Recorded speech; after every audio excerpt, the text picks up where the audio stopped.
ឧបករណ៍វិភាគបញ្ហាការរៀបចំផែនការនិងការត្រួតពិនិត្យមួយផែនការដែលជាផ្នែកមួយដ៏សំខាន់នៃការពង្រឹងប្រព័ន្ធកម្មវិធីផ្គត់ផ្គង់ទឹកស្អាតការសម្អាតនិងអនាម័យជនបទ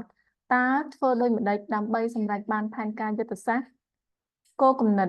ការធ្វើផែនការសម្រាប់ពង្រឹងប្រព័ន្ធទឹកស្អាតការសម្អាតនិងអនាម័យជនបទគឺជាមូលដ្ឋានគ្រឹះសម្រាប់ការអនុវត្តគោលនយោបាយយុទ្ធសាស្ត្រដើម្បីសម្រេចបានគ្រប់ជ្រុងជ្រោយអំពីការផ្តល់សេវាប្រកបដោយនិរន្តរភាពនិងបរិយាបន្ន